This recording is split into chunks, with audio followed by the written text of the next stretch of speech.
What Ouija Actually Means and How the Game Has Changed by Phil Edwards from Vox. If you've ever hovered over a Ouija board, you may have wondered, what does Ouija mean? The board game, which uses movements of people's hands on a small device to send a message from beyond, is still a popular toy. But its history is less well known, so I asked someone to help me understand the layered meanings of Ouija. Robert Murch, who has the unique distinction of being a Ouija expert.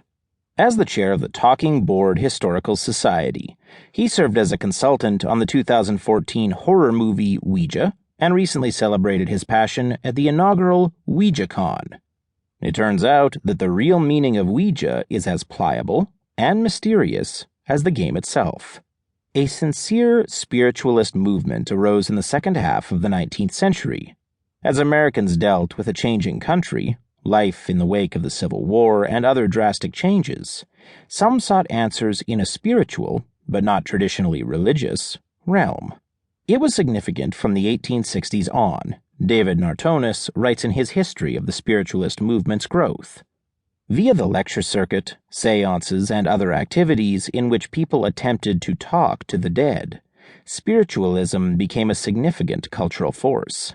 In 1868, for example, there were no less than 150 lectures on spiritualism advertised in the Spiritual Telegraph newspaper.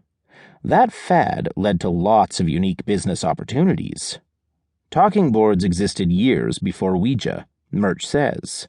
Some pre-1886 Ouija boards looked like Ouija boards, and some didn't. Murch says early versions featured different ways of receiving messages. Some used dial plates, in which you pressed your hand on a device, and the pressure directed a needle to different letters. Other fortune tellers relied on knocking sounds on the bottom of a table to convey messages. Some devices even used planchettes. That's the name for the thing you hold when you operate a Ouija board. Myth says it's named after a French medium, but it's a word for a small board dating back to medieval France. Often, these early planchettes had a hole so a pencil could write the answer. The inventor of the 1886 Ouija board remains disputed. Some credit a cabinet maker named E.C. Reich, while others say it was Charles Kennard. The most common belief is that Reich sold his invention to Kennard, though it's hard to know for sure. Reich later claimed it was stolen. According to Kennard, Murch says, he came up with the idea while sitting in the kitchen of his new house. Kennard said he placed a breadboard on the table and held a teacup over it, the same way you'd hold a planchette over a Ouija board. As he watched his hand move, he realized he'd found a way to access his subconscious. Though we don't know the inventor, we do know that the Ouija board, made and sold by Kennard and his colleague Elijah Bond, represented a step forward for talking boards. Its design, an arc of letters, a planchette, and handy yes, no, and goodbye prompts, was unique. Their board's name was unique as well, with a surrounding mystical myth.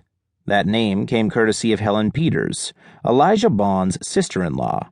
She had a reputation as a medium, so on April 25, 1890, she had a session in Baltimore with the entrepreneurs and the board.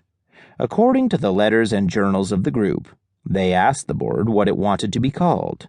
It spelled out Ouija. When they asked what it meant, it spelled good luck. But there's also a more practical and market-driven explanation for the Ouija name. After the name Ouija was sent to the participants on that April night, Peters revealed she was wearing a locket that she claimed had Ouija written on it. One of the theories of the locket, Murch says, is that Helen Peters was a well-read upper-class woman. She likely read stories from English novelist Ouida. We believe she may have been wearing a locket that had Ouida on it, and it's possible that Ouija was in her subconscious. There was also an exotic appeal to the name, which was meant to sound Egyptian. When the game earned a patent in 1890, it was as an Egyptian luck board. Egypt was in vogue in some spiritualist and performance circles. In 1888, to take one example, Professor Canaris, Wizard of the North, bragged about the Egyptian necromancy in his show. We can't